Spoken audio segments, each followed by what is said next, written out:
Buenas, ¿qué tal a todos? Bienvenidos y bienvenidas una vez más a Prisma Teológico, clase número 10 de este curso de Introducción Sencilla al Nuevo Testamento. Un curso que está resultando más largo de lo que yo esperé, para beneficio de ambas partes en realidad. No quiero decir para beneficio de los estudiantes, también para beneficio mío porque me ayuda a estructurar y darme cuenta con mayor realidad cuánto es el tiempo que nos lleva a hacer una introducción como me hubiese gustado estudiarla a mí en mis años de seminario, eh, pero siguiendo, eh, ¿cómo lo digo? No dejando de que sea una introducción, o sea, no, porque cada uno de los temas, ustedes saben, hemos hablado un montón de temas, pudiéramos meternos en profundidad, perdernos ahí en un solo libro o en un solo tema por semanas, pero es una introducción, así que yo espero que todo lo que hemos estado aprendiendo en este tiempo sea útil para usarlo como plataforma. De ahí en adelante, seguir con nuestras investigaciones, seguir con nuestras lecturas, a fin de que todo pueda resultar de la mejor manera posible para nuestro aprendizaje y la aplicación de ese aprendizaje. Bueno, esta semana, materia interesante, cartas paulinas cuestionables y cartas deuteropaulinas. Y la verdad es que, miren, no es tan complicado hablar de las cartas incuestionables de Pablo. Ya vimos que tenían sus cosillas, vimos que había algunas cartas perdidas ahí entre medio que logramos encontrarlas, según la argumentación que yo les di, pero con todo y problemas siguen siendo cartas paulinas, es lo que hemos aprendido toda la vida. No estamos cuestionando afirmaciones, nada de eso, pero ahora vamos a cuestionar uno de los elementos que más nos ha costado en la historia de los estudios bíblicos, lo que más nos ha costado asumir es cuestionar una autoría, porque un determinado autor significa determinada autoridad. Por lo tanto, si yo lo cuestiono, de alguna manera, en mi cabeza resuena que yo estoy cuestionando la autoridad del libro. ¿Por qué? Porque tengo que dejar de aceptar un dogma, porque tengo que dejar de aceptar una conclusión que me ha sido dada. Yo pienso que para cuestionarla necesitamos solamente darnos licencia de usar nuestro razonamiento y ya. Pero no desconozco la dificultad que conlleva cuestionar esto, la autoría. Y el asunto se complica cuando comenzamos a poner en tela de juicio lo que siempre se ha creído que era de una manera en nuestras religiones, en nuestra formación. ¿Se acuerdan del Antiguo Testamento? Eso pasó cuando empezamos a cuestionar la Torá. ¿Se acuerdan?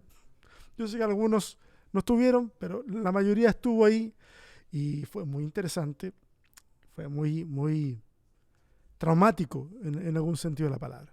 Y yo sé que ese fue un golpe fuerte para muchos y de la misma manera lo fue para mí cuando yo comencé a estudiarlos hace algunos años.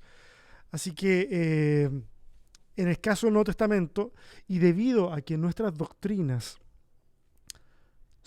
descansan eminentemente en los escritos de Pablo, cuestionar un escrito de Pablo produce cierto recelo.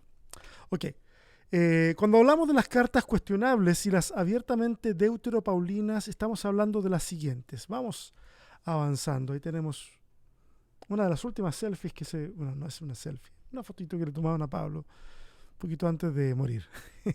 Cuando hablamos de cuestionables, estamos hablando de cartas que no han alcanzado un consenso absoluto, como para decir son auténticas, o directamente tampoco está un disenso tan grande como para decir, no, estas son pseudoepigráficas. Entonces, cuando lleguemos a las cuestionables, ustedes tienen que entenderme. De repente esto va a sonar a argumentos a favor y de repente va a sonar a argumentos en contra, porque son cuestionables y cada uno va a tener que tomar una decisión.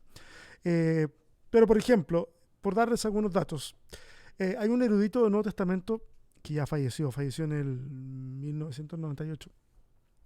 Se llama Raymond Brown. Hay textos de él por todos lados, ustedes pueden buscarlo. Raymond Brown y Antonio Piñero afirman que más o menos en los cálculos de ellos, de un 50 a un 60% de la crítica literaria afirma con seguridad que Efesios, Colosenses y Segunda de Tesalonicenses no son obras de Pablo. Pero fíjense que el porcentaje es el limítrofe, 50 al 60%. No es absoluto.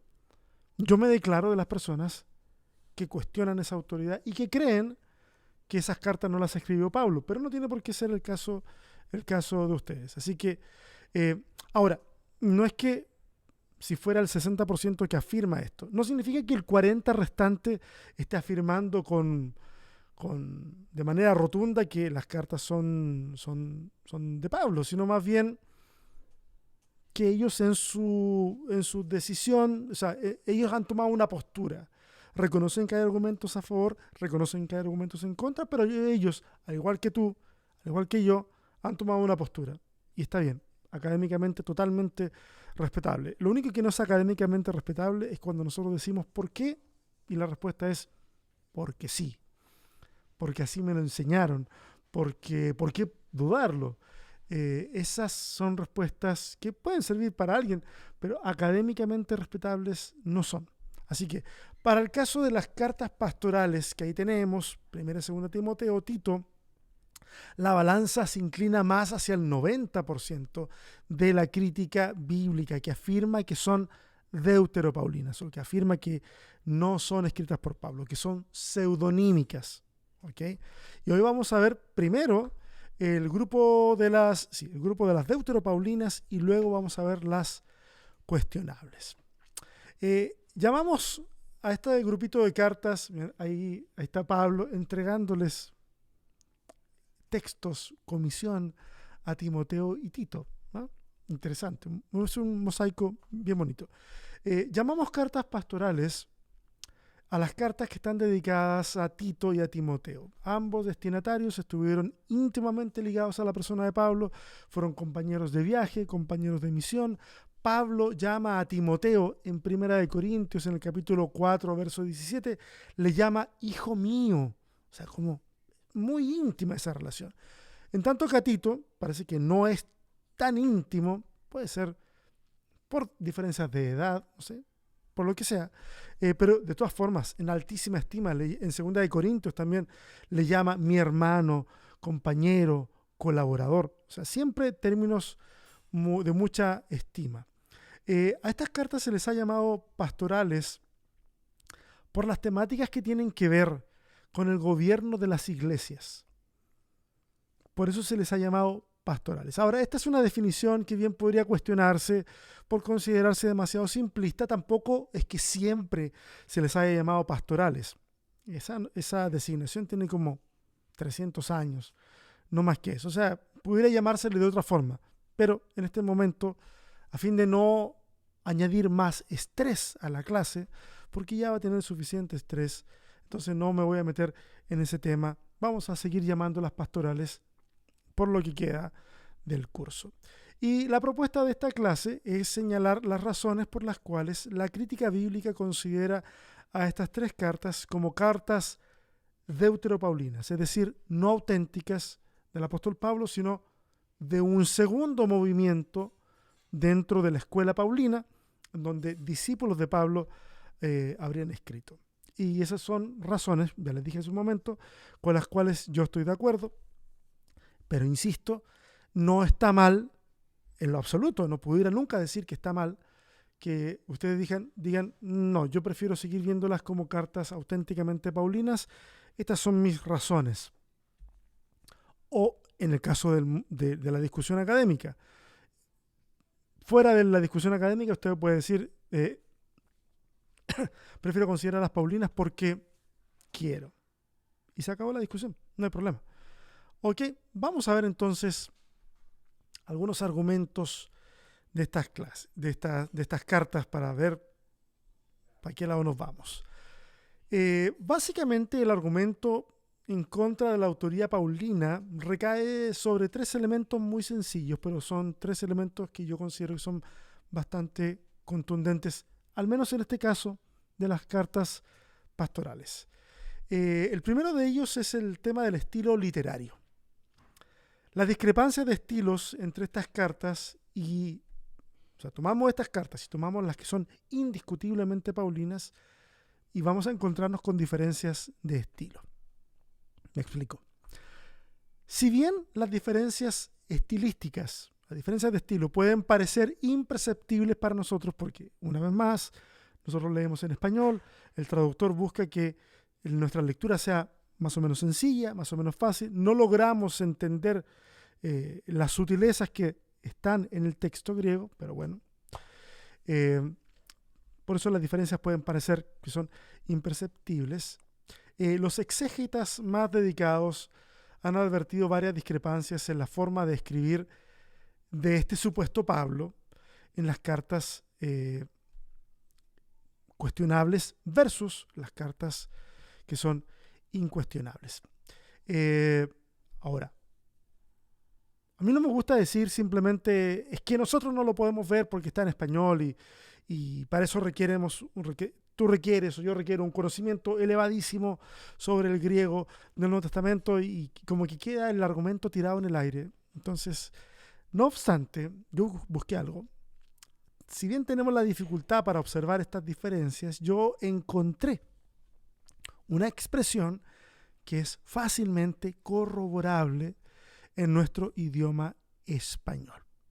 Y eso puede servir de ejemplo, por lo menos un ejemplo que podamos citar en español, porque da la coincidencia que sobre todo en la Reina Valera, esa traducción sí se respetó bastante bien en términos de poder advertir lo que les voy a contar. Me estoy enredando demasiado, déjenme introducir esto dando un poquito de contexto. El contexto es el siguiente. Los apóstoles han muerto. La iglesia ha crecido, pero quienes ya no están entre nosotros, o sea, los que ya murieron, no han dejado instrucciones claras sobre cómo enfrentar la oposición o cómo gobernar la iglesia.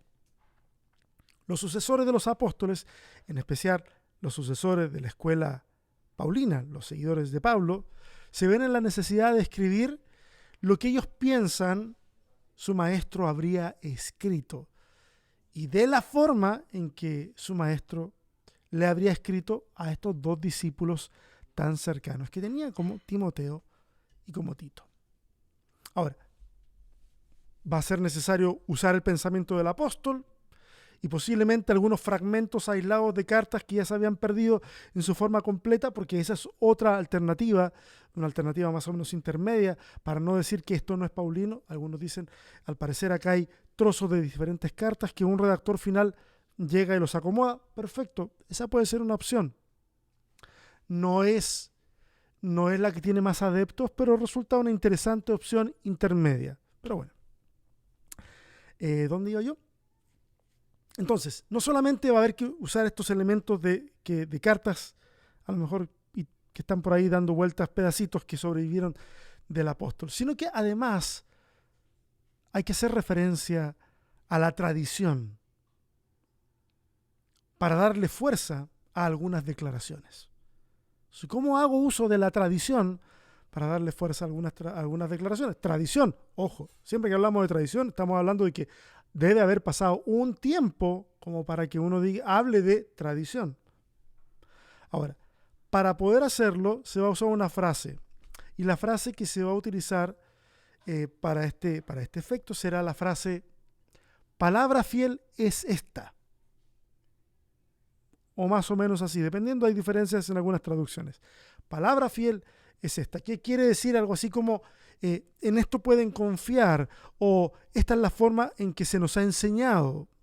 Es una frase que expresa herencia de tradición. Y esa es una expresión que podemos encontrar 6 veces en el Nuevo Testamento. Ninguna vez en las cartas indiscutiblemente paulinas. Las 6 veces que encontramos esta expresión están en las cartas pastorales. ¿Ok? Y esa es una diferencia de estilo que se puede leer claramente en español. Las cartas auténticas de Pablo no hacen uso de la tradición. ¿Por qué? Porque Pablo está construyendo la tradición. ¿Ok? No sé si vieron una vez, hace poquito salió un video dando vueltas viral de estos videos, que le preguntan a Daddy Yankee, oye, Daddy Yankee, ¿qué sentiste la primera vez que escuchaste reggaetón? Y Daddy Yankee se mira y dice, la primera, no, dice, nosotros lo inventamos, dando a entender de que yo no lo escuché antes, nosotros lo creamos. Bueno, lo mismo parecido con Pablo. Él está construyendo la tradición, por lo tanto él no usa esa expresión, pero sus discípulos sí la usarían. Entonces, fíjense, esa diferencia está en las cartas pastorales. Echen una leída, no son largas, así que van a encontrarlo rápidamente o con la ayuda de una concordancia no hay ningún problema. Ahora, algunos hablan de que las diferencias de estilo se deben a que Pablo usaba amanuenses o secretarios, escribas, para que entonces pusieran por escrito las cartas. Y es verdad, es cierto, los usaba, pero él le dictaba al escriba y entonces el secretario escribía. Eso es lo que sucedía. Entonces, las diferencias de estilo no van por ahí, a menos de que el secretario tuviera una licencia creativa enorme, ¿ok? Y en ese caso estaría bien pensarlo, pero ese es el caso bueno, algunos de hecho piensan que las cartas a Timoteo fueran escritas en prisión mientras Pablo estaba en Roma. Entonces, la mecánica que se hace es la siguiente. Dicen, el escriba iba, escuchaba lo que Pablo quería decir y luego volvía y escribía de memoria, por lo que se alcanzaba a acordar. No me parece muy plausible. ¿Ah? Es interesante, pero no me parece muy plausible. Y una de las razones por la que no me parece muy plausible es por lo siguiente. La carta a Tito se supone que ha sido escrita en libertad. O sea, en esta supuesta explicación, el escriba no tiene que memorizar nada. La carta se ha escrito en libertad, desde algún lugar de Asia Menor. No obstante, a pesar de que es una carta en libertad, las tres cartas, primera y segunda de Timoteo y Tito, poseen una unidad estilística impresionante. Entonces el argumento serviría solo para Timoteo y Tito debiera volver entonces al estilo clásico paulino, pero no lo hace. Las tres tienen una unidad estilística impresionante. Mismo escriba, difícil. Podría ser, pero licencias creativas para un escriba en un contexto no presidiario, no, eso ya sería imposible. ¿Okay? Lo más probable es que las similitudes tengan que ver con una misma escuela paulina de pensamiento. No necesariamente la misma persona escribiéndolas, pero sí parte de la misma escuela. Tal vez una composición comunitaria, como hablamos en algún momento que sucedió con el Evangelio de Juan. ¿Se acuerdan? Espero que sí. Si no, échenle un vistazo. El segundo elemento a considerar es el elemento eclesiológico, es decir, el que tiene que ver con el manejo de la iglesia como institución. Las iglesias a las que Pablo se dirige en sus cartas son iglesias que se reúnen en casas, son iglesias orgánicas, son donde hay algunas jerarquizaciones que no son deseables y son jerarquizaciones que derivan de las clases sociales, de las diferencias de clases sociales. No es una jerarquización deseable. Ahora, los conservadores dicen de que estas cartas se escriben entre el 62 y el 64 de nuestra era. Si tú consideras las cartas que son auténticamente paulinas, es muy difícil pensar que en menos de 10 años se pase de lo que les acabo de describir, de un escenario de iglesias en casa, de un escenario de iglesias en las cuales se evita el tema jerarquizado, se pasa a un modelo en lo cual lo ministerial ya es una cuestión aspiracional.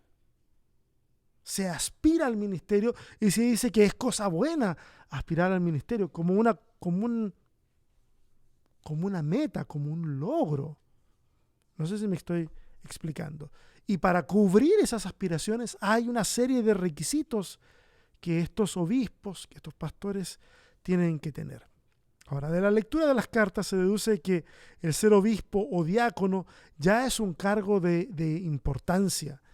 De importancia no por el servicio, sino de importancia. Ya no se ejerce el tema simplemente porque se quiere servir a la comunidad, sino porque te da un plus, te da un caché el ahora ser ministro o diácono. Esta jerarquización y las instrucciones para que esta jerarquía funcione bien distan mucho de la perspectiva escatológica de una venida de Jesús inminente que aparece en las otras cartas de Pablo. Este es un modelo más bien como, bueno muchachos, ya vimos que esta cosa da para largo, así que mejor organicémonos. Es como es el tenor, no es el de la urgencia escatológica que tienen las cartas auténticas de Pablo. Esto se ve más hacia el futuro. El escenario que tienen estas iglesias no es el escenario que tenían las iglesias en el tiempo en que Pablo escribe sus cartas indiscutibles. El tercer argumento es el canon de Marción. Ustedes me dirán, ¿por qué el canon de Marción puede ser un argumento para un estadio tardío de estas cartas o una pseudoepigrafía? Bueno, por ahí por el 140 es que Marción elabora o comienza a elaborar su canon. Y el autor favorito de Marción era Pablo. Ese es el autor favorito de Marción. Y de hecho, en su canon solo incluyó cartas de Pablo y el Evangelio de Lucas. Desconoció las otras cartas y de hecho llama la atención, si Pablo es su apóstol favorito, ¿por qué no incluye estas cartas? No incluyó ninguna de las cartas pastorales. Entonces uno se pregunta y uno dice, ¿es posible que no las incluyera porque no las conocía? Es posible. A lo mejor están fuera de su radar. De ahí que algunos eruditos sitúen estas cartas alrededor de la década del 40 del segundo siglo, o sea, por ahí por el 140. Para mí es una fecha demasiado tardía. Yo preferiría datarlas de una forma un poquito más conservadora. Yo hablaría del año 100 aproximadamente, aunque el 140 no parece una fecha tan absurda, pero yo la dejaría en el año 100. ¿Ok? Así que esos son básicamente los tres argumentos. Estos tres argumentos por sí solos no son concluyentes, no son concluyentes, pero presentan un caso bastante sólido en su conjunto como para argumentar que estas cartas proceden de una escuela paulina, pero no de la mano del apóstol. Y aquí quisiera explicar una cosa porque de repente la gente malentiende esto. Cuando yo hablo de la pseudonimia, que es atribuirse la carta a un nombre distinto, o la pseudoepigrafía, nosotros tenemos otras palabras para referirnos a un fenómeno como ese. Por ejemplo, si yo escribiera algo y firmara Karl Barth, todos diríamos, eso es una falsificación, eso es un fraude. Pero en el mundo antiguo la literatura no funciona de esa forma.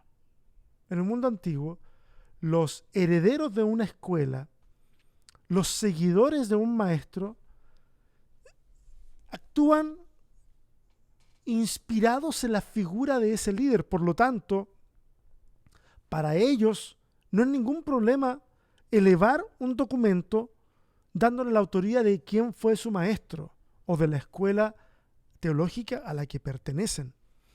No es lo mismo que ahora. No es lo mismo. Tenemos casos así en el Nuevo Testamento, tenemos casos así en el Antiguo Testamento. Ustedes deben acordar de varios de ellos, en donde la autoría es la que abre la puerta para que la carta, en este caso, la carta sea leída, la carta sea considerada.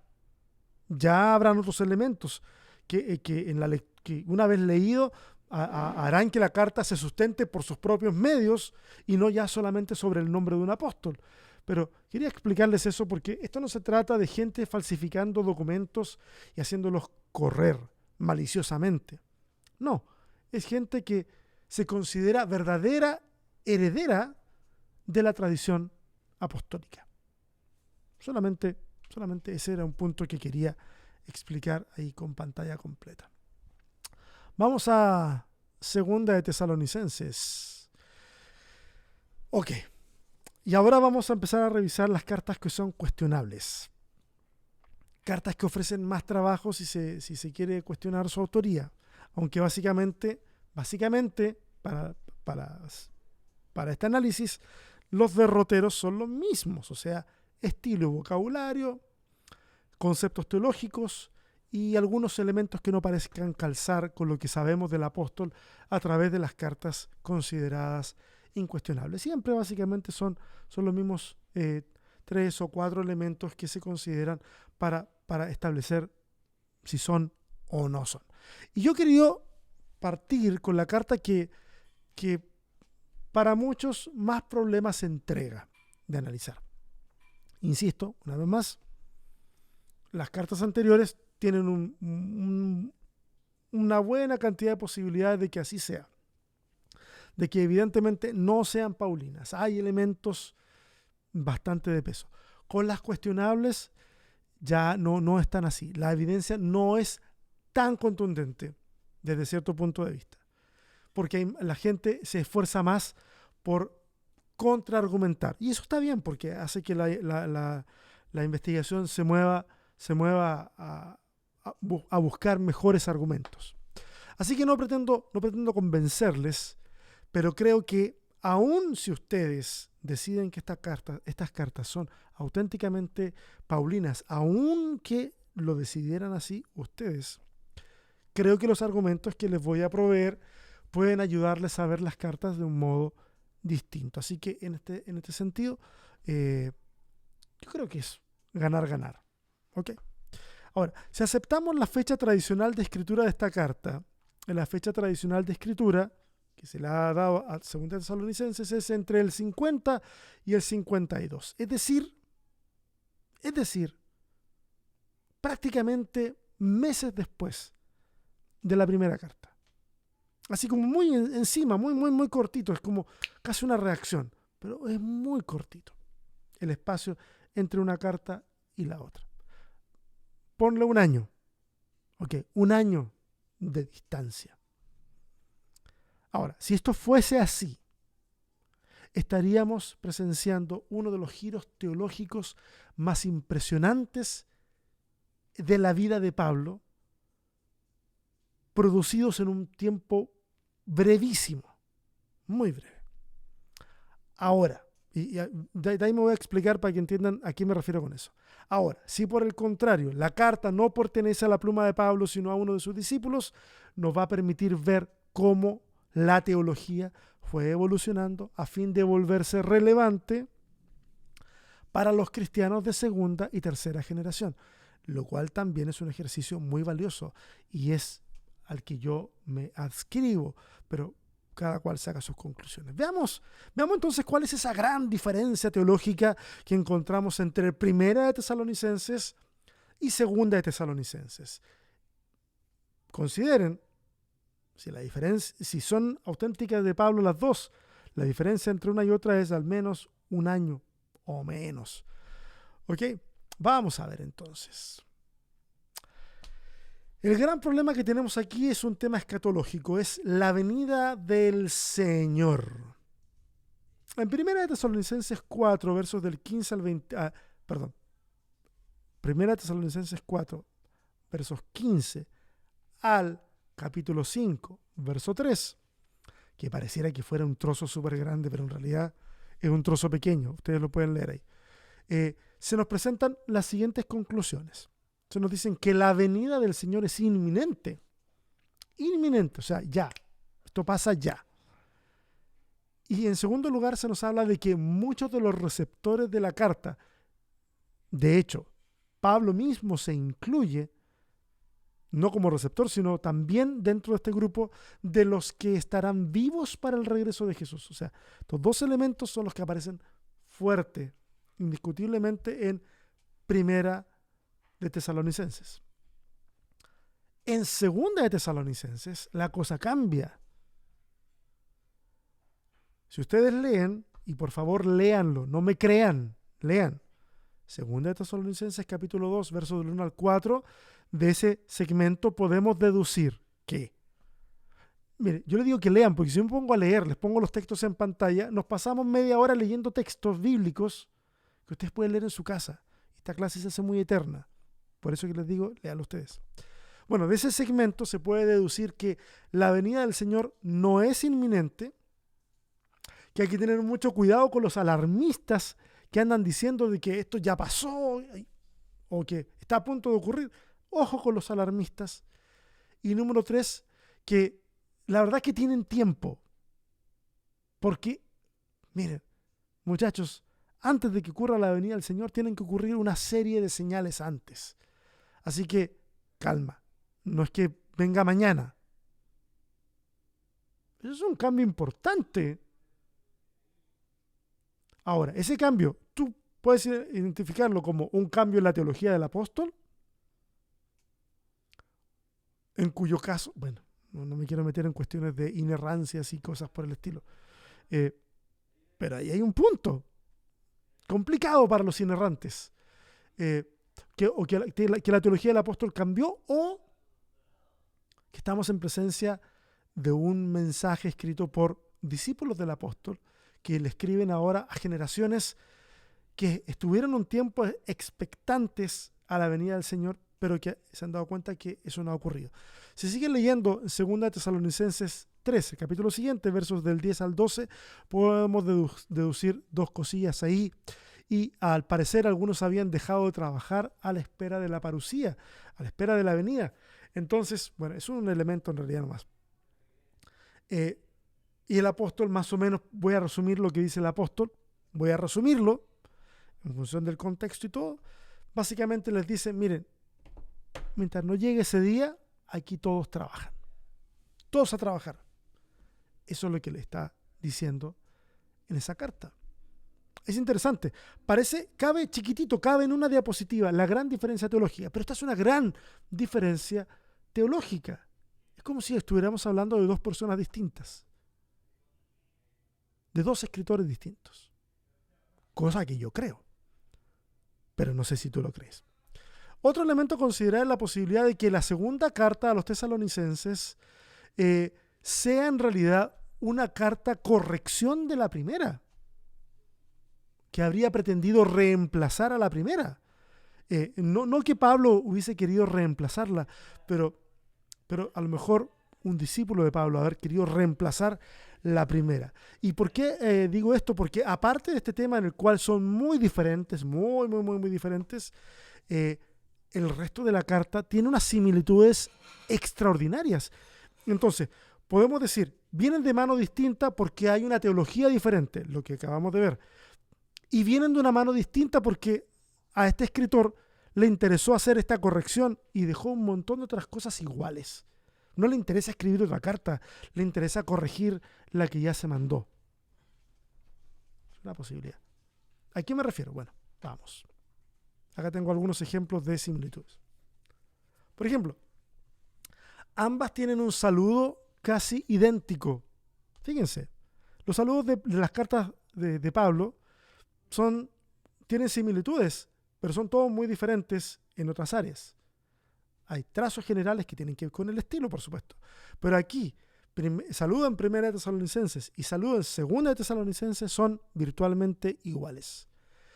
Ambas tienen dos secciones de gratitud, en donde Pablo da gracias a Dios por los tesalonicenses. Dos secciones de gratitud.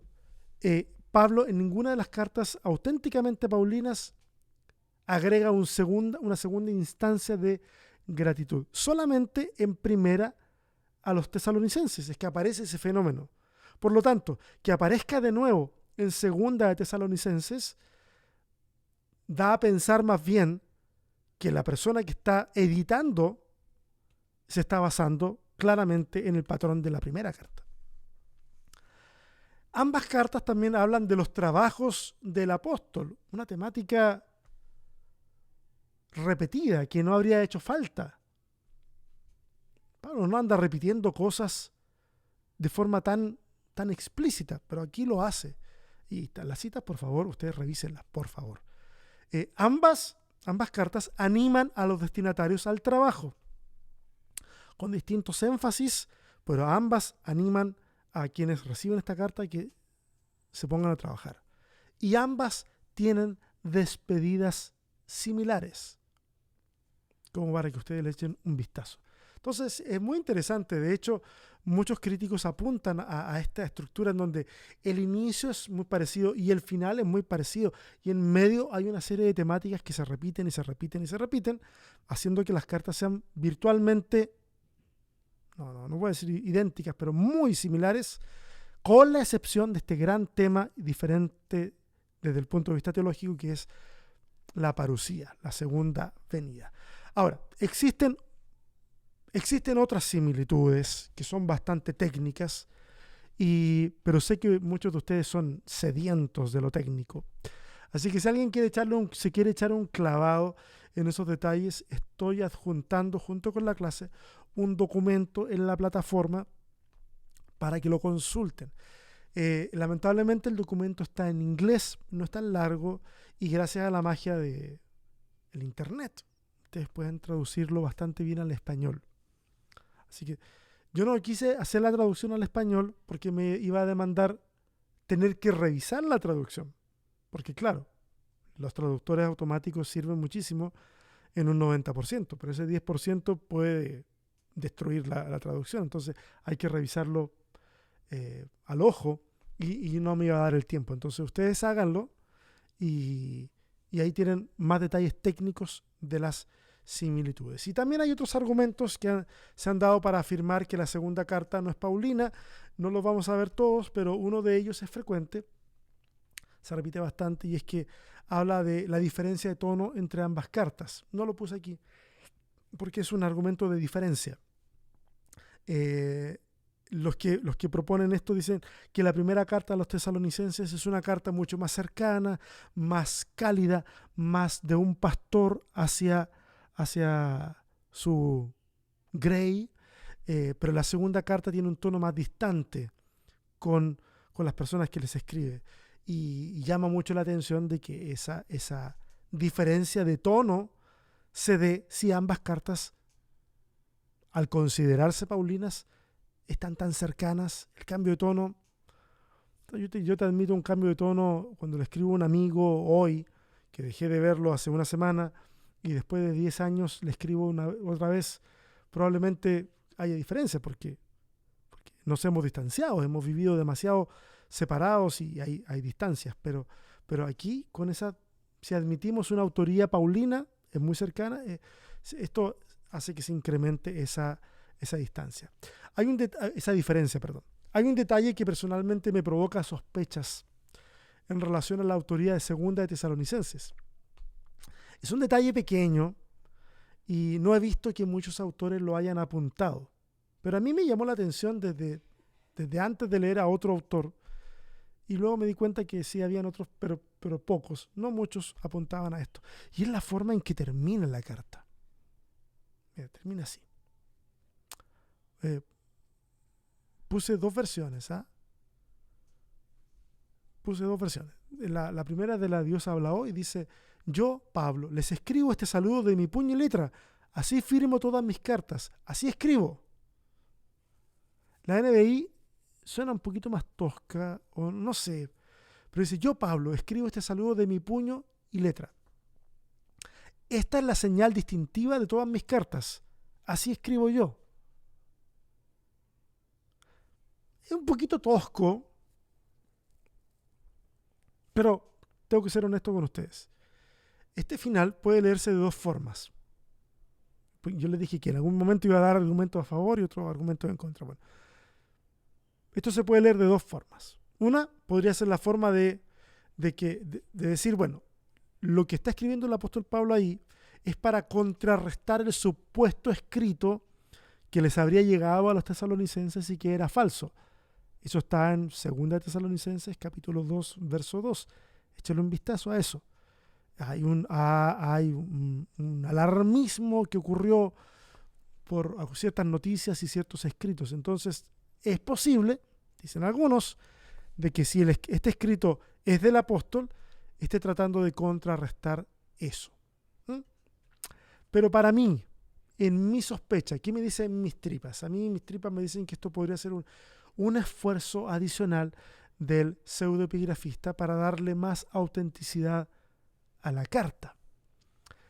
Las cartas en el mundo antiguo iban por mano. Que ambas partes conocieran al portador de la carta era señal suficiente de autenticidad de la carta.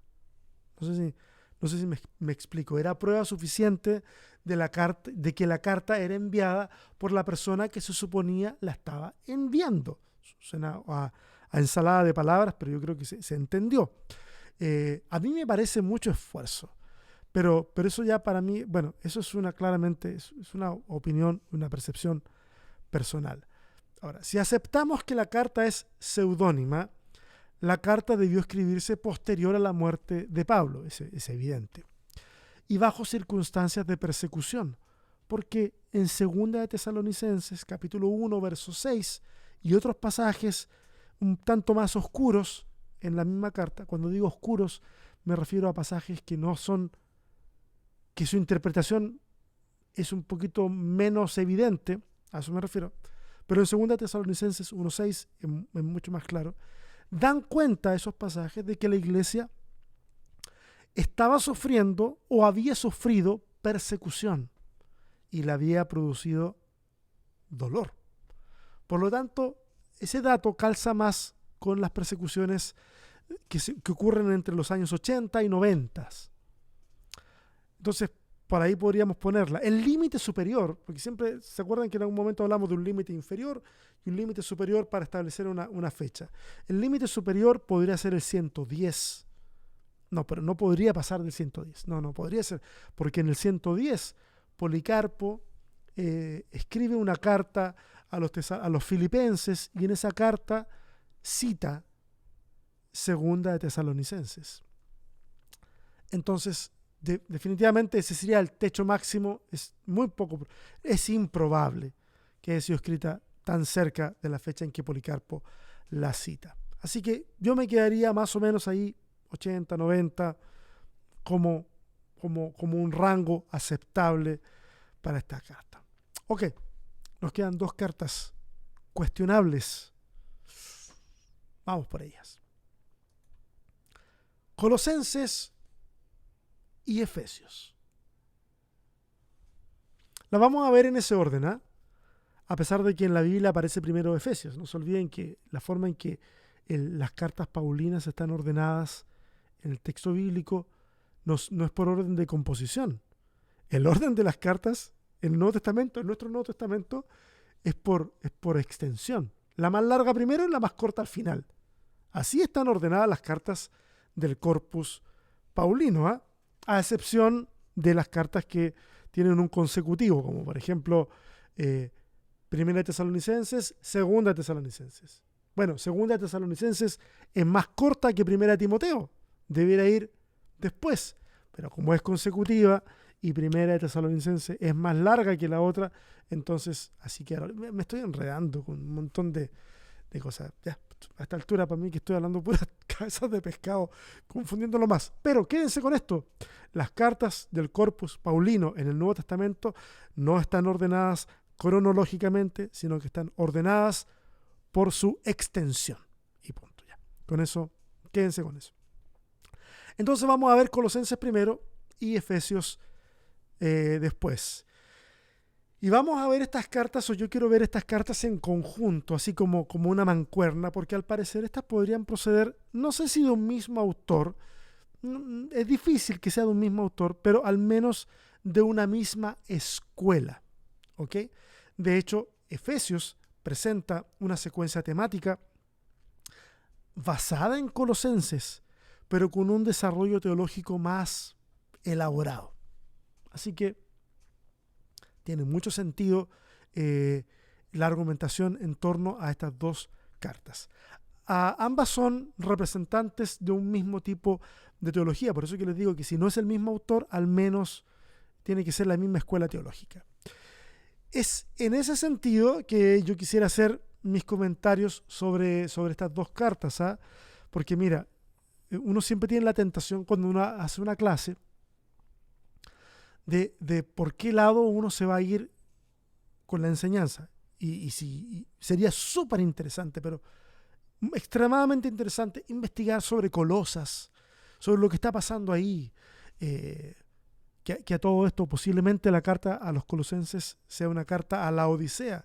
Ese es otro tema, pero entonces uno tendría que ver la situación geopolítica, o podríamos investigar sobre Éfeso y elaborar un montón de cosas muy interesantes, por cierto.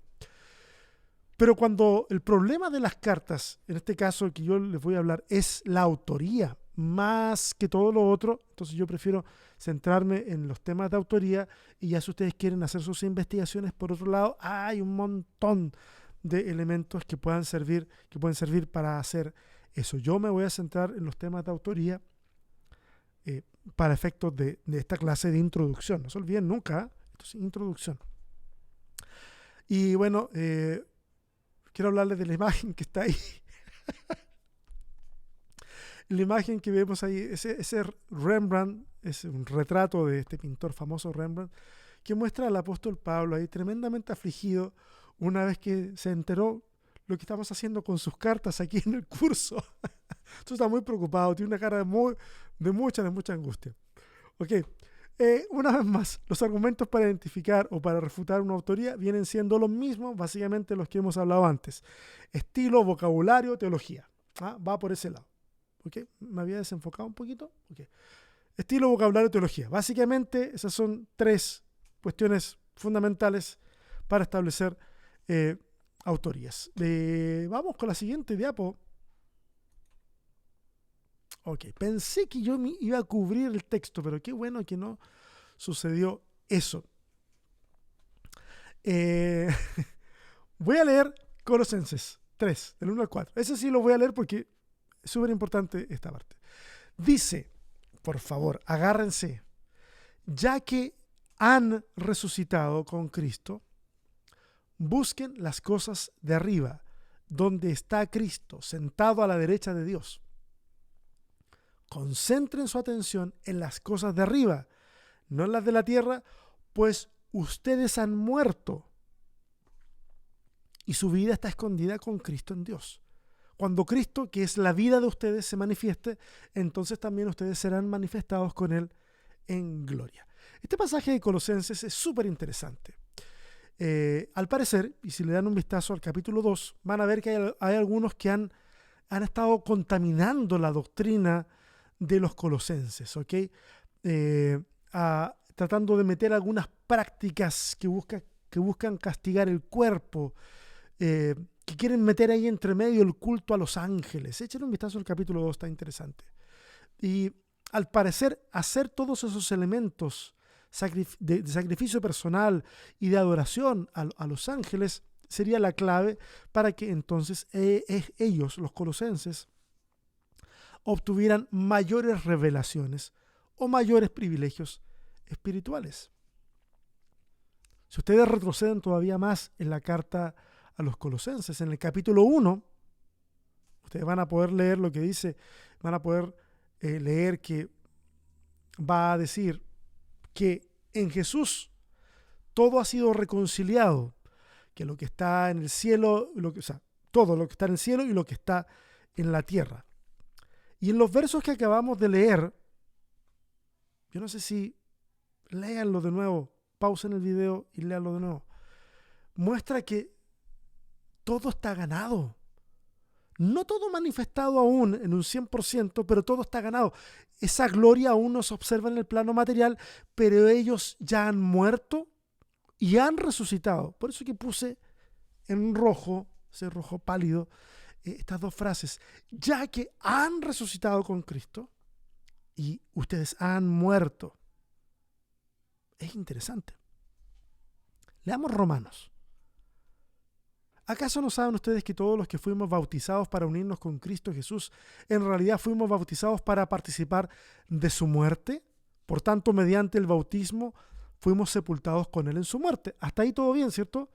Los dos pasajes están diciendo que los participantes del bautismo han muerto. O sea, está el elemento de que ellos han muerto, han sido sepultados en la muerte. A fin de que, así como Cristo resucitó por el poder del Padre, también nosotros llevemos una vida nueva. En efecto, si hemos estado unidos con Él en su muerte, sin duda también estaremos unidos con Él en su resurrección. Cuando leemos el pasaje de Romanos, vemos que Pablo está de acuerdo en que a través del bautismo hemos participado de la muerte de Jesús. Pero la resurrección, para el Pablo 100% auténtico de Romanos, la resurrección está reservada para el futuro. Pero para el escritor de Colosenses, ese futuro ya ha llegado. Los colosenses han disfrutado de la muerte y de la resurrección. A ese fenómeno que observamos en Colosenses, en el mundo de la academia teológica se le ha llamado escatología realizada. Y la idea básica de la escatología realizada es que las expectativas que Pablo tenía para el final de los tiempos ya han sido cumplidas en la vida misma de la iglesia. No es un pensamiento paulino, es un pensamiento deuteropaulino, siguiente generación. Lo que Pablo tiene no es una escatología realizada, sino es una escatología futura, es una escatología reservada. Y podemos leer de ella, ustedes, por favor, aquí hay tarea para la casa, para leer texto bíblico. Vayan a Filipenses, capítulo 3, vayan a Primera de Corintios, el capítulo 15. O sea, esto es una cosa. La escatología reservada o escatología futura está presente en el material indiscutible del apóstol Pablo. Está ahí. Versus el escritor de Colosenses, que tiene una escatología realizada. Esta es una de las diferencias más grandes entre las cartas que son indiscutiblemente paulinas y las cartas que son discutibles. Ahora alguien podría decir, no, lo que pasa es que Pablo hace un énfasis diferente, pero no se trata de una teología distinta o que proceda de otra fuente. ¿Está bien? ¿Es posible? O sea, digo, ¿es posible? Sí, cae dentro de una posibilidad. Pero, honestamente, a mí me hace más sentido la forma que estamos proponiendo de ver el texto que tratar de forzar o establecer una defensa del apóstol cuando a veces no es necesario. Veamos otro elemento interesante.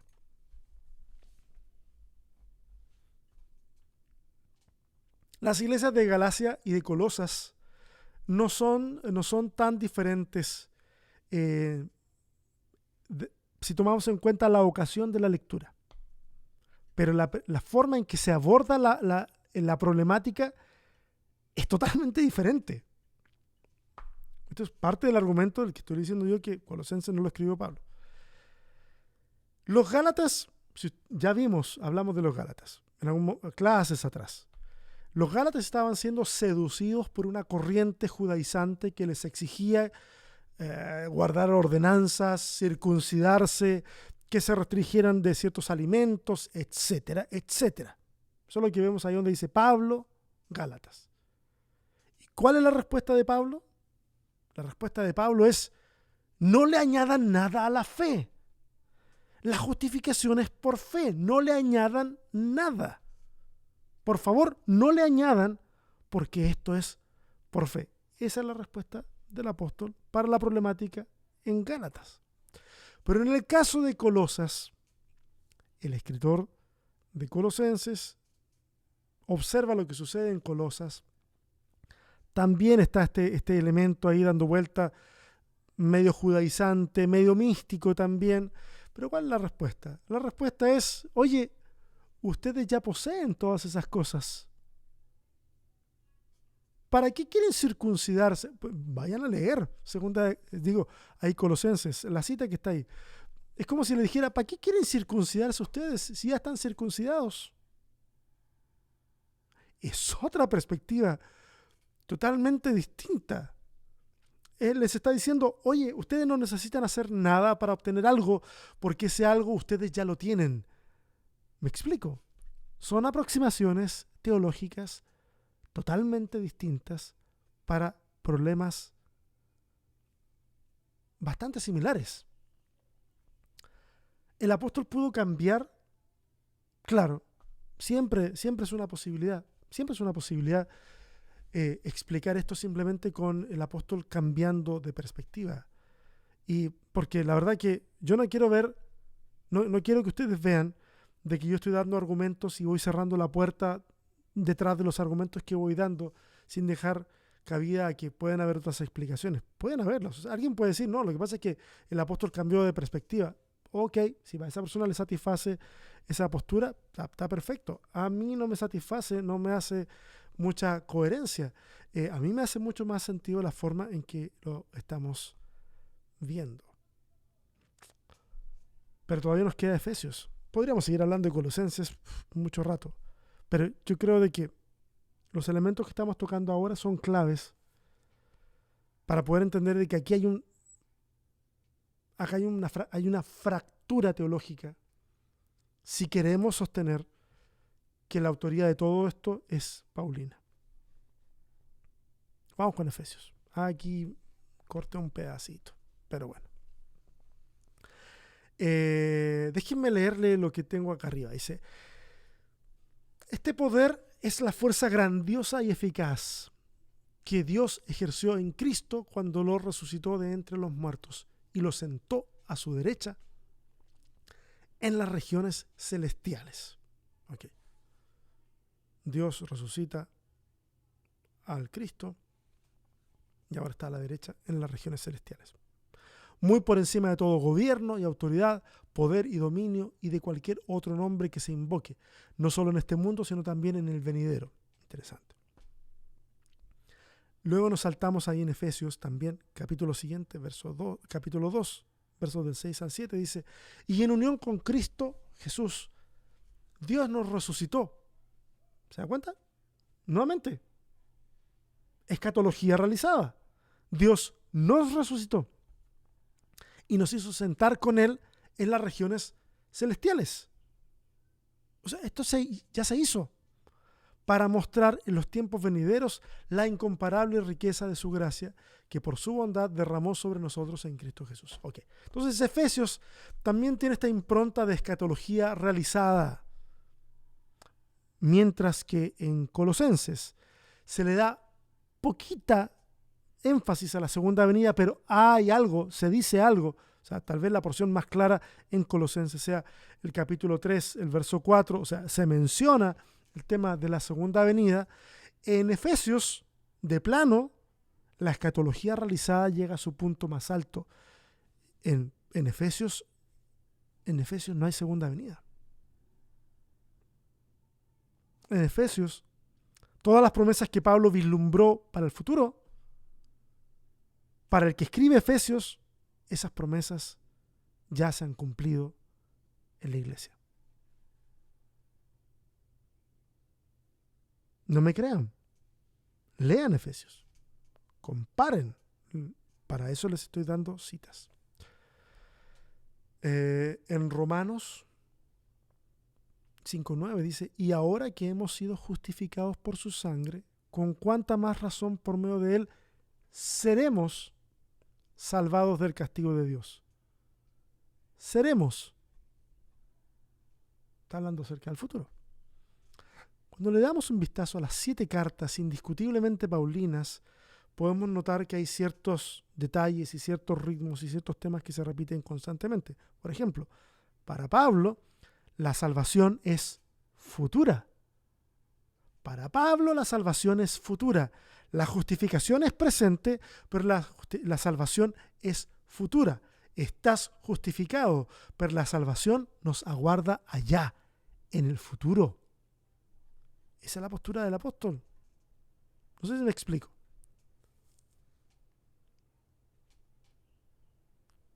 Yo sé que a lo mejor esto está causando algún revuelo en la mente de ustedes. Eso espero. Lo causó conmigo también. Fíjense en esta lectura de Romanos. Dice, hagan todo estando conscientes del tiempo en que vivimos. Ya es hora de que despierten del sueño, pues nuestra salvación está ahora más cerca. ¿Se da cuenta? La salvación está en el futuro. Pues nuestra salvación está ahora más cerca. Está más cerca que cuando inicialmente creímos. La noche está muy avanzada y ya se acerca el día. La noche avanzada. Se acerca el día. Es decir, noche es el paralelo de tiempo en que vivimos. El día es la salvación.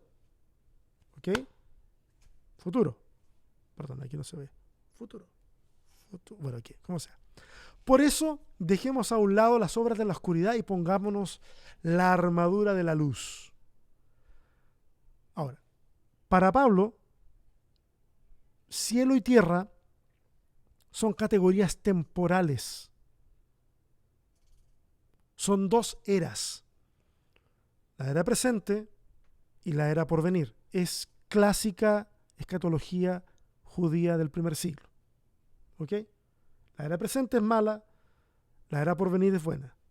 La era presente es depravación, la era mesiánica es la que nos espera con el cumplimiento de las promesas de Dios. ¿Ok? Por lo tanto, el tiempo en que vivimos es el ahora. Estoy haciendo referencias al versículo los versículos que leímos. La salvación está cerca, o sea, después. La noche avanzada, ahora. Se acerca el día, después. Pero para el escritor de Efesios, la división cielo y tierra se transforma en una división espacial, no temporal.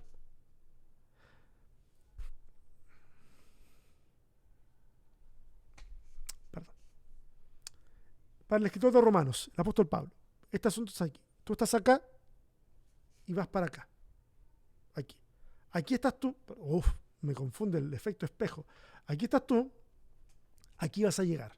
Por lo tanto, una línea. Okay. Acá están las promesas. Esto es lo que se tiene que cumplir. Lo que va a suceder. Entonces, para el escritor de Romanos, tú partes acá y tienes que seguir avanzando para allá. La dimensión es temporal. Va a llegar un momento en el futuro donde ocurrirá esto. Para el escritor de Efesios, es como si esta línea de tiempo que está así, se volteara y se pusiera así. Tú estás acá. Esta es la realidad que todo el mundo vive, pero esta es la realidad que vive la iglesia. Simultáneamente. En el mismo tiempo, pero con una espacialidad distinta. Eso es lo que acabamos de leer, ¿o no? En la diapo anterior hablamos de la realidad del cielo, de los lugares celestiales, y ya no están en el futuro, están presentes. Hemos sido sentados ya en esos lugares. Está en operación en el momento, ahora, ya. Ahora estamos sentados en lugares celestiales. Eso es lo que dice el escritor de Efesios. No me odien. Lo preparamos todo esto con mucho cariño. Pero yo estaba hablando a la pantalla, así como si ustedes estuvieran viendo versículos y no había pasado a la diapositiva. Ok. Mira qué interesante. En 1 Corintios, capítulo 12, versos del 24 al 26, lo leo. Así Dios ha dispuesto los miembros de nuestro cuerpo, dando mayor honra a los que menos tenían, a fin de que no haya división en el cuerpo, sino que sus miembros se preocupen por igual unos por otros. Si uno de los miembros sufre, los demás comparten su sufrimiento, y si uno de ellos recibe honor, los demás se alegran con él. Pablo, a través de la analogía del cuerpo, se dirige a las iglesias a las que les escribe. En las cartas indiscutiblemente paulinas. Ese es el tono con lo que les escribe. Lo dije al principio de la clase, las iglesias eran grupos locales, se reúnen en casas, es un movimiento que crece, pero con modestia. La clave en este movimiento es la comunidad local, pero para el escritor del libro de Efesios y también para el escritor del libro de Colosenses, la iglesia ya no se habla de la iglesia como una comunidad hogareña. No, ahora la iglesia tiene connotaciones universales, cósmicas. Aunque soy el más insignificante, soy de Efesios. soy el más insignificante de todos los santos, recibí esta gracia de predicar a las naciones las incalculables riquezas de Cristo y de hacer entender a todos. Fíjense, está hablando de naciones, todos, la realización del plan de Dios, el misterio que desde los tiempos eternos se mantuvo oculto en Dios, creador de todas las cosas.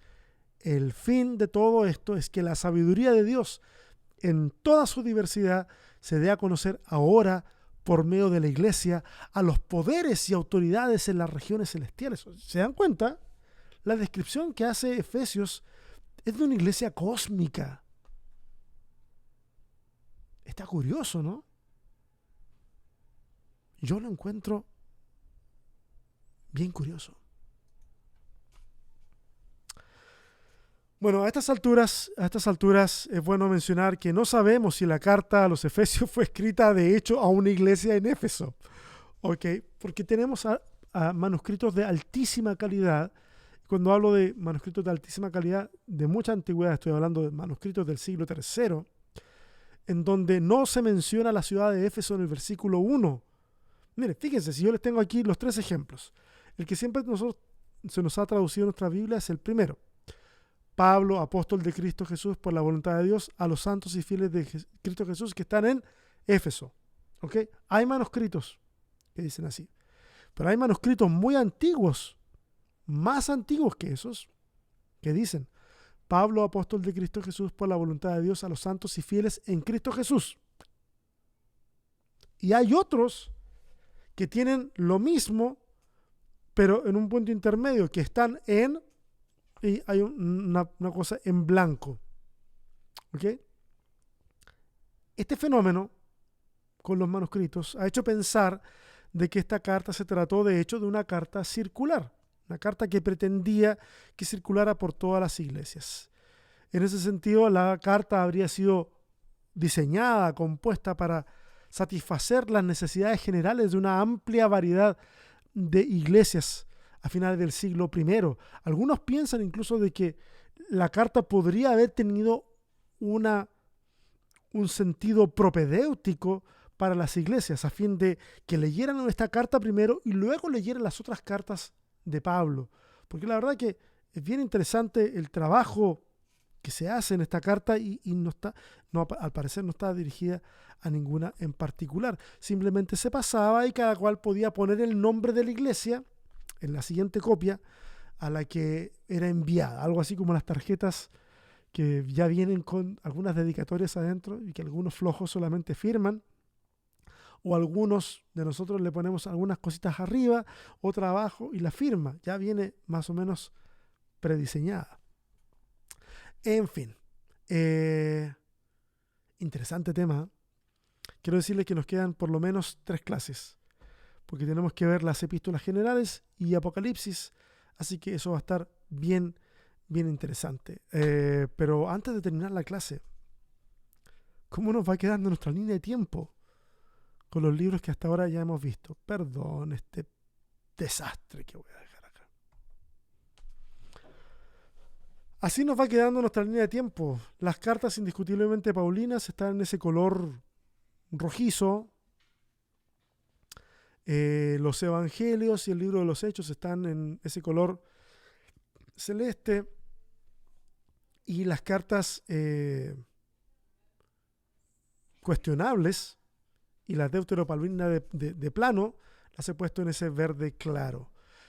Por supuesto, ahora hemos incluido en este, si ustedes vieron la versión anterior de este, no tenía la muerte de Pablo. Ahora he incluido la muerte de Pablo, dando a entender de que también la muerte de Pablo es una fuerte influencia para todos los escritos que van después, de ahí para abajo. Es como que Pablo da la licencia también para pensar y reimaginar la teología. Así que esto se va a poner ya se está poniendo muy interesante. Yo espero de todo corazón que ustedes tengan chance de poder revisar esta clase en más de una ocasión, porque va a ser importante para ir reafirmando ciertos conceptos. Por lo pronto, gracias por haberse detenido a escuchar y ver esta clase. Preguntas y comentarios, por favor, déjenlos todos ahí en la plataforma del Classroom. Y si Dios quiere, nos estaremos viendo compartiendo una interesante clase sincrónica en pocos días. Nos estamos viendo.